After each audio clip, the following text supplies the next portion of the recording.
New episodes of In the Dark premiere Monday, June 6th.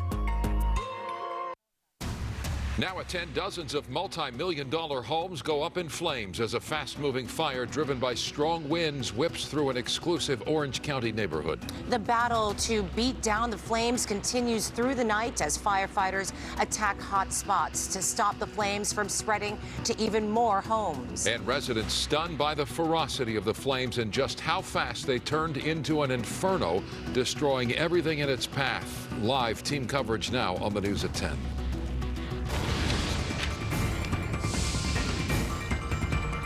Good evening, I'm Micah Ullman. And I'm Cher Calvin. The most destructive fire of the season has destroyed at least 20 homes. Views in an exclusive Orange County neighborhood. The coastal fire raced up a canyon, then jumped from home to home, leaving entire blocks in ruin. Sky 5 captured the devastation from the air. Multi-million-dollar homes destroyed. The fire skipping from roof to roof in the upscale Coronado Point neighborhood of Laguna Niguel, overlooking the coast. And here is the latest at 10. Officials say at least 20 homes are destroyed, all from a fire covering only about 200 acres. Some mandatory evacuations are still in place, but thankfully no one seriously injured. We have live team coverage on the fire, the destruction, the winds that push those flames. Let's begin above it all with Gil Levis aboard Sky 5. Gil. Mike and Cher, now that the sun has gone down, we can see through all that smoke and see that devastation of those 20-plus homes that are burning at this hour still along Coronado Point. You can see it as I zoom out here. The fire department in those neighborhoods right now doing structure protection and trying to knock down the bulk of the flames of all those houses. But here's a wide look at that row of homes that are on fire right now.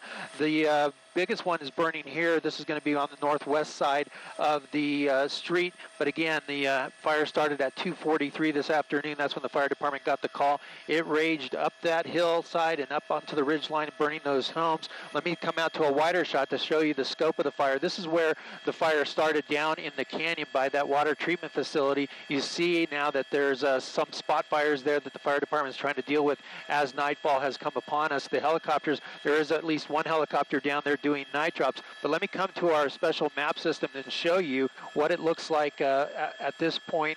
Let me come in with a satellite view of that neighborhood there, and that's what it looks like normally during the daylight without the fire, and then back to the night side shot of it again here overhead. The fire still burning here out of control, 20-plus homes, and the fire department still trying to do what they can to protect the other structures that have not burned in this area, as well as put the fire out. That's the latest overhead in Sky 5. I'll send it back to you in the studio. Gil, thank you. From the air to the ground, and John Finolio live in the middle of all that destruction in Laguna Niguel. John.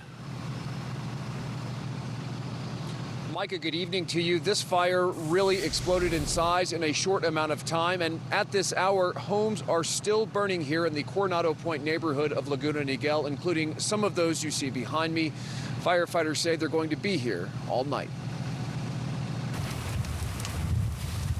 The flames moved so fast, they even caught firefighters off guard.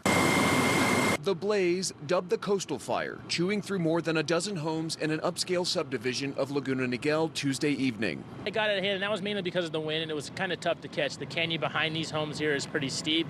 What started as a small vegetation fire in Aliso Wood Canyon, just east of Laguna Beach, exploding in size within a few hours. The flames fueled by strong coastal winds that roared up hillsides and over fire breaks. Firefighters in the air and on the ground racing to save homes in the Coronado Point neighborhood as police ordered residents to evacuate.